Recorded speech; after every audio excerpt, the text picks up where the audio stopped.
Alright, what is going on, everybody? Quancredible here with the review for Black Clover chapter 218. Now, 218, this chapter didn't really cover a lot, in my opinion. Like the story didn't really progress all that much further. What it did do is kind of give us like everyone else's perspective on what's going on, which is always good to see, like just to see how other characters are feeling about the current events.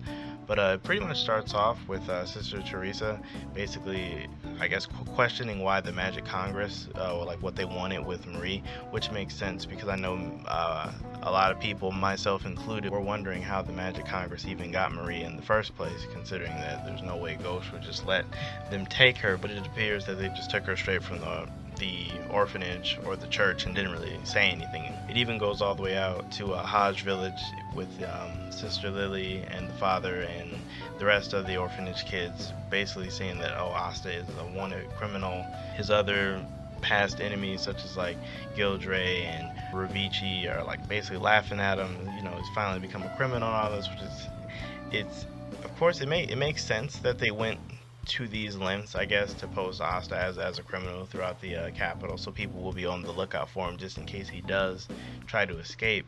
But at the same time, it is really sucky considering all that he did do for the kingdom. But anyway, it shows what's going on with some of the other criminals, such as like Rades, Valtos, and Sally. They apparently got sentenced to community service. I know a lot of people probably thought that they should, be like thrown in jail or be executed or something like that for the amount of crimes that they, did. But at the same time, if you think about the status of the Clover Kingdom, everything's like broken and destroyed. So there probably aren't any jails. So might as well put them to use. Same thing for Ravici and Gildray. And now the first thing that I immediately thought of is like, okay, why isn't Gildray and Ravici just running away?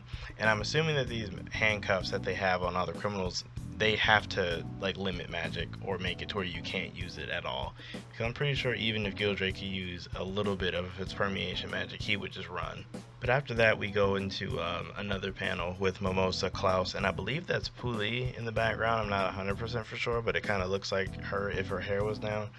But they kind of give a little bit of backstory on the Magic Congress and Daminato. Apparently he even judged his own father in the past. Now, for what his dad could have done, we have no idea. So like this dude, it's like he's not, like, my opinion of Daminato is I don't really think he's a bad guy.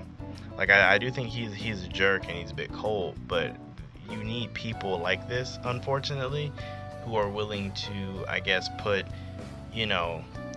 the well-being of one person against the well-being of the entire nation. So it's like those kind of people are important. Klaus also notes in the translation that I read that if you defy the justice system, then your entire family will be punished, which puts like a lot of nobles and royals in a weird place if they want to try to go up against it or help Asta.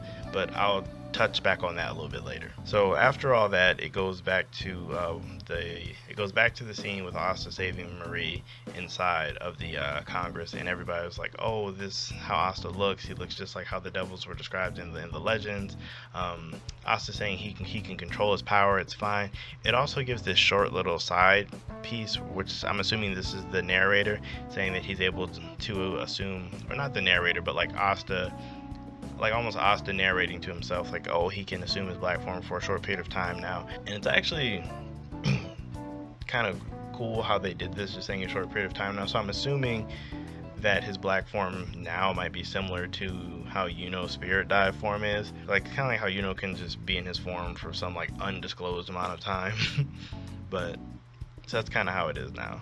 But anyway, of course, all the nobles and royals that are part of the parliament are saying that he's going to bring another disaster. He looks like a devil. We should just kill him now. And then Daminato basically breaks down his situation to him. Like, even if you do beat me or escape, you're still wanted and you'll be pursued throughout the entire kingdom. There's not really much that you can do. And, like, not to mention the fate of the people that raised you at the church. So he's bringing everybody into this.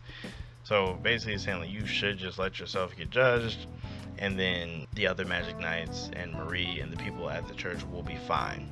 But while at the end of saying that, that's when Yami and the rest of the Black Bulls burst in, basically to save Asta, which is something that I thought could happen. I know it's something that a lot of people thought could happen, but it just seemed like it wouldn't. And also, this is another interesting thing. I don't know if he's going to say this in the officials, but right here says Yami was told that the trial was supposed to be the day after tomorrow. So apparently, I think they knew that they might try something like this, which is why they tried to give them the wrong day.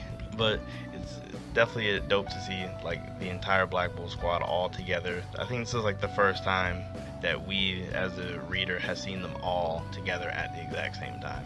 Anyway, Daminato then tries to say like, hey, if you try to oppose this, you will understand the position of the Black Bulls, which to me, it sounds like Daminato might have the authority to make them not a squad anymore, which would effectively make them like all fugitives or like all criminals, which like that like trickles down, or how Klaus mentioned earlier that your entire family will be affected. There's like not all the members of the Black Bulls like don't have anything to lose. Like a lot of them do. Like Finral cares for his family and Langris. Like I don't think he wants this to affect them. And same thing for Noelle. Noelle does actually care for her family. And so like I wonder if Daminato's influence is enough to affect another royal family. Like I have no doubt he can affect Finral's family, but like does he have enough pull to affect the Silvas off of Noelle's involvement in this? It's also here that Yami claims like Nero as a member of the Black Bulls, which is really cool. I know a lot of people wanted her to join or to stick around, but this is a good reason or a good way to make her do this. I am kind of, I guess, well, not worried, but just kind of how Nero's powers work. In terms of like strength ranking on the Black Bulls, she immediately becomes one of the strongest members just because her sealing magic is broken. But anyway, after all that, it's basically just Asta being like, you guys, like just saying, not really saying anything, but just being happy that they all came to save him. And then that is the chapter. So like I said, not a lot really progressed in terms of the plot or the story, but like I said earlier, we did get everybody's perspective, and then we got to see the Black Bulls come in to attempt to save Asta. Now, as for what this means for the future of the story, I honestly have no idea. Like the way I see it, it could play out one of a few ways. Like one, Yami and them, they actually fight it out with Daminato or whoever else is there and become like true criminals. Other Magic Knight captains would obviously have to get involved because Yami is there. It just would turn into a whole another internal fight, which I don't think Yami wants to do, just because Julius wouldn't want that. So I don't think Yami would want to do something that Julius directly doesn't want. Another way I could see this breaking down is, I know Josuke said something about this in our past stream, or maybe it was Jack. It was one of them. They were saying something like maybe Julius might have some pull. Like maybe like at the beginning of next chapter, Julius might step in like, hey, do me a favor, can you like pardon these guys or let them go or something along those lines. It's honestly tough to say what direction it could go from here, just because where they ended it, they left it really, really open.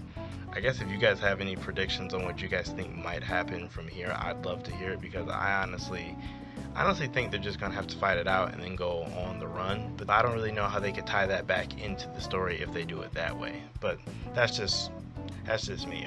But yeah, all in all, let me know what you guys think about this chapter 218. How you guys think the story is going? How you guys think this new arc is starting to shape up?